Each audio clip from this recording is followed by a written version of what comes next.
Exam में top करना है ना, तो तुम्हें अपने सिलेबस का 5 से 6 टाइम रिवीजन करना ही करना है। अब इतनी सारी बुक्स होती हैं, उन्हें तुम एक साथ तो नहीं पढ़ सकते, इसीलिए वो रिवीजन करने के लिए तुम्हें नोट्स बनाने हैं। बट नोट्स बनाने कैसे हैं भैया? नोट्स बनाते टाइम ज्यादातर बच्चे क्या मिस्टेक्स करते हैं? लेक्चर अटेंड करते हुए कैसे नोट्स बनाने हैं, लेक्चर के बाद कैसे नोट्स बनाने हैं। इस वीडियो को देखने के बाद तुम्हें कोई वीडियो देखने की जरूरत नहीं पड़ेगी, बस लास्ट तक देख लेना। वीडियो के लास्ट में शॉर्ट नोट्स बनाने की बोनस टिप है।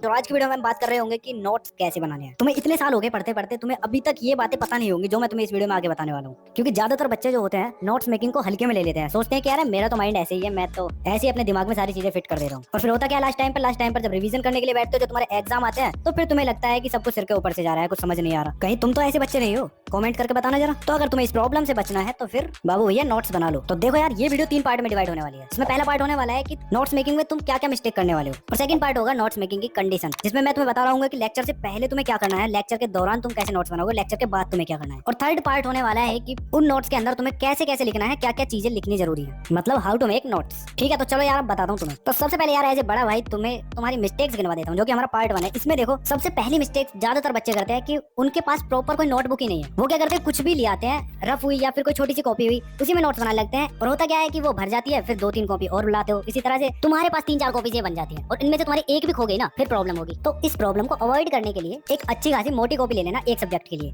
मार्केट में मिल जाएंगी 50 रुपीज से लेकर 500 तक। ठीक है, तो नोट्स बनाने की स्टार्टिंग करो तो न्यू नोटबुक लो। इसके बाद मिस्टेक नंबर 2 है कि बच्चे लेक्चर अटेंड करते हैं और साथ साथ नोट्स बनाने लग जाते हैं, जिससे होता क्या है कि वो अच्छे से नहीं सुन पाते अपने टीचर को कि वो क्या पढ़ा रहा है, क्या समझा रहा है। बस नोट्स बनाने के चक्कर में जो बोर्ड पर लिख रहा है टीचर, उसको ही उतार देते हैं, या फिर जो टीचर ने बोल दिया सीधा सीधा वही चेप दिया उसमें, बिना कुछ मतलब जाने। तो इसका सोल्यूशन क्या है? इसका सोल्यूशन तो मैं आगे बताऊंगा दूसरे पार्ट में। ठीक है, थर्ड मिस्टेक है, अरे भाई तू नोट्स बना तो रहा है, तेरे नोट्स से देख के कॉपी कर लूंगा। अरे नहीं यार, वो बड़े यूट्यूबर भैया है ना, उन्होंने मुझे ये नोट्स दिए हैं, मुझे क्या जरूरत नोट्स बनाने की, ये है तो सही। तो कुछ इस तरह के बच्चे भी हैं जिनको लगता है कि नोट्स बनाना बेकार है, दूसरे के नोट्स से कॉपी करो, या फिर किसी बड़े यूट्यूबर ने नोट्स दे दिए हैं, उनको एज इट इज चेप दो कॉपी में। बट मेरी जान, ऐसा तुम्हें बिल्कुल नहीं करना है। एक बात ध्यान रखना कि दूसरे के गर्लफ्रेंड बॉयफ्रेंड और दूसरे के नोट्स सिर्फ देखने में ही अच्छे लगते हैं, उनसे हमारा कोई काम नहीं है। तो नोट्स तो तुम जब तक अपने हाथों से नहीं बनाओगे ना, तब तक चीजें तुम्हारे दिमाग में फिट नहीं होंगी। मैं ये नहीं कह रहा कि अब दूसरों के नोट्स देखो ही मत, देखो जब तक तुम अपने नोट्स नहीं बना लेते तब तक मत देखो, क्योंकि साइंटिफिक रिसर्च से पता चलता है कि जिन चीजों को हम लिख लेते हैं ना, वो चीजें हमारे दिमाग में ज्यादा टाइम तक रहती हैं। तो नोट्स तो मैं भी प्रोवाइड कराने वाला हूँ इस साल तुम्हें, बट मेरे नोट्स हुए या किसी के भी नोट्स हुए, उन्हें देखने से पहले तुम्हें अपने नोट्स रेडी कर लेने हैं। इन नोट्स को तुम जब देखोगे कि तुम्हारे नोट्स में कोई कमी तो नहीं है, तो समझ गए ना क्या करना है। इसके बाद फोर्थ मिस्टेक है, नोट्स को बस भरे जा रहे हैं। अब भरे जा रहे हैं से क्या मतलब? तो देखो, कुछ चीजें ऐसी होती हैं जो तुम्हारी बुक्स में होती हैं और जो तुम्हें पता भी होती हैं, तुम फिर भी उन्हें नोट्स में उतार लेते हो। इससे होता क्या है कि तुम्हारी बुक्स में तो वो चीजें है ही हैं, बट नहीं, तुम्हें तो नोट्स में उतारना है। तो नोट्स में उतारने के चक्कर में तुम अपना टाइम ही वेस्ट करते हो। तो इसलिए नोट्स में उन चीजों को लिखो जो तुम्हारे लिए ज्यादा इंपॉर्टेंट है, फालतू के पेज और अपना टाइम वेस्ट मत करो। तो यार ये 4 मिस्टेक्स थी जिनको तुम्हें ध्यान में रखना है नोट मेकिंग के दौरान। अब बात करते हैं कि लेक्चर से पहले तुम्हें क्या करना है, लेक्चर के दौरान तुम्हें क्या करना है, और लेक्चर के बाद तुम्हें क्या करना है नोट मेकिंग के लिए। तो देखो, सबसे पहली कंडीशन है कि लेक्चर से पहले तुम्हें क्या करना है। तो यार लेक्चर से पहले तुम्हें सोचना है कि आज किस बारे में लेक्चर है, उसके बारे में थोड़ी बहुत जानकारी ले लो। अब उससे होगा क्या कि जब तुम लेक्चर को अटेंड करोगे ना, तो तुम्हारे माइंड में बहुत सी चीजें क्लिक करती जाएंगी कि हाँ मैंने ये पहले पढ़ा है। और जो भी टीचर तुम्हें कुछ चीजें समझाएगा ना, वो चीजें तुम्हें अच्छे से समझ में आने वाली है। और लेक्चर के दौरान तुम एकदम एक्टिव रहने वाले हो। तो समझ गए ना लेक्चर से पहले क्या करना है। जो तुम्हारा आज लेक्चर चलने वाला है ना, उसके बारे में थोड़ी थोड़ी इन्फॉर्मेशन ले लो। अब वो इन्फॉर्मेशन तुम यूट्यूब से भी ले सकते हो, अपनी टेक्स्ट बुक से भी ले सकते हो, जहाँ से भी मिले वहां से ले लो। और इसके लिए तुम्हें ज्यादा टाइम नहीं लगेगा, 15 से 20 मिनट बस, इतना कर लेना। ऐसा कर लेते हो तो फिर अपनी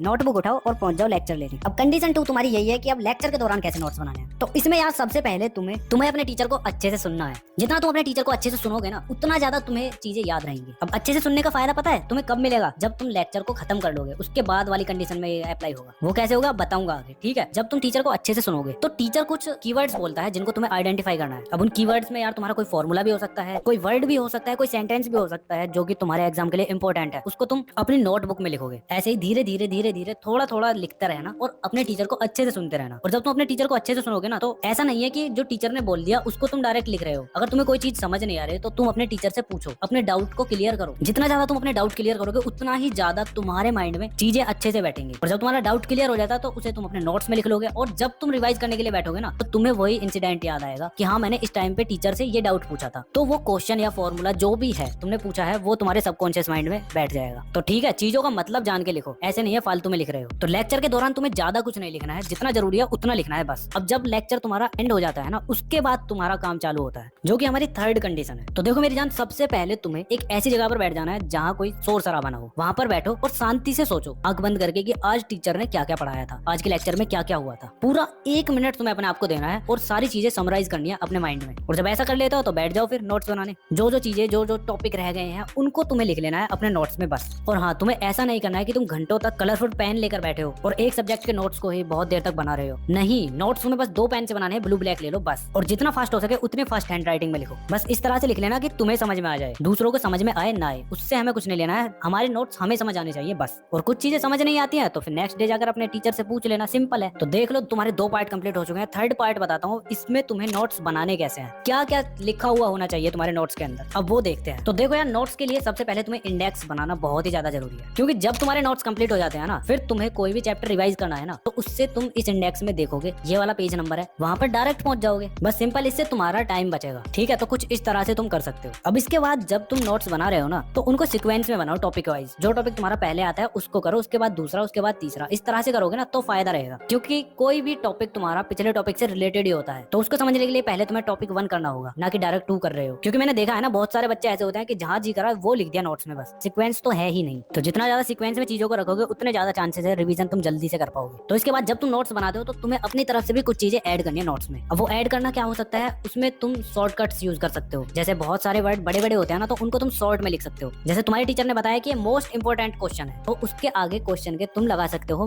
MIQ। इससे होगा क्या कि जब तुम रिवीजन करने के लिए बैठोगे तो उस क्वेश्चन के आगे MIQ लिखा हुआ होगा। इससे तुम्हें पता चल जाएगा कि ये मोस्ट इंपोर्टेंट क्वेश्चन है। अगर तुम पूरा फुल लिखोगे तो कितने भद्दे नोट्स लगेंगे, समझ रहे हो ना। इसीलिए शॉर्टकट्स भी यूज करो, और हाँ, साथ ही में स्पाइडरग्राम्स भी यूज कर सकते हो तुम। अब वो कैसे बनाने हैं तुम अपने स्क्रीन पर देख सकते हो। इस तरह से तुम अपने नोट्स में ऐड कर सकते हो अगर तुम्हारे पास टाइम है तो। साथ ही में कोई इंपॉर्टेंट फॉर्मूला है, इंपॉर्टेंट क्या फॉर्मूले तो तुम्हारे जितने भी होते हैं ना, उसके ऊपर तुम्हें इस तरह से बॉक्स तो बनाना ही बनाना है। डेरिवेशन एंड हुई तो ये इस तरह से बॉक्स बना दोगे बस। और मैं तुम्हें अपनी ट्रिक बताऊं, जब मैं अपने टाइम में नोट्स बनाता था ना, तो मैं क्या करता था, कोई भी टॉपिक है उसके ऊपर इस तरह से क्लाउड बना देता था, और अगर वो ज्यादा इंपॉर्टेंट है ना तो उसके ऊपर इस तरह से बर्ड बनाता था। अगर ज्यादा इंपॉर्टेंट है तो 3 बर्ड्स बना देता, 3 से 5, और कम इंपॉर्टेंट है तो 1-2 बनाकर छुट्टी बस। तो इस तरह से तुम भी थोड़ा बहुत क्रिएटिव चीजें कर सकते हो अपने नोट्स में, और वो तुम तब करोगे जब तुम्हारे पास टाइम है। इस बात को ध्यान रखना पहले। और ये सब तो नॉर्मल ही है, ये तो तुम्हें पता होगा कि ब्लैक पेन से तुम्हें हेडिंग लिखनी है, ब्लू पेन से बाकी का कंटेंट। जब तुम्हारा चैप्टर खत्म हो जाता है ना, तो उसके बाद तुम क्या करोगे, जब तुम रिवीजन करने के लिए बैठोगे ना, तब तुम अपने नोट्स को और अच्छा बनाओगे। उसमें तुम हाईलाइटर यूज कर सकते हो, इंपॉर्टेंट चीजों को हाईलाइट करो, ठीक है, समझ रहे हो ना। इतना कर लो बस। तो लॉन्ग नोट्स तो तुम इस तरह से बना लोगे। अब बोनस टिप के तौर पर तुम्हें शॉर्ट नोट्स बताता हूँ वो कैसे बनाने हैं, क्योंकि यार शॉर्ट नोट्स वो है जो कि तुम्हें पूरे चैप्टर का रिवीजन 5 मिनट में करा के दे देंगे बस। अब वो कैसे, तो देखो यार, जो तुम्हारे लॉन्ग नोट्स होते हैं ना, तो उनमें जो तुमने इंपॉर्टेंट हेडिंग्स लिखे ना, हेडिंग्स यानी टॉपिक्स लिखे हैं, जैसे तुम्हारे ये हुए टॉपिक, ठीक है, तो तुम अपने शॉर्ट नोट्स में इन्हीं टॉपिक्स को सीक्वेंस वाइज लिखते जाओगे। इनके अंदर का कंटेंट नहीं लिखना है, कंटेंट उतना लिखना है जितना तुम भूल जाते हो ना, थोड़े बहुत 1-2 कीवर्ड लिख लेते हैं बस। ये टिप्स बड़ी बड़ी ऑर्गेनाइजेशन फॉलो करती है। कोई भी पब्लिकेशन का तुम माइंड मैप हुआ या फिर क्विक रिवीजन मैप हुआ,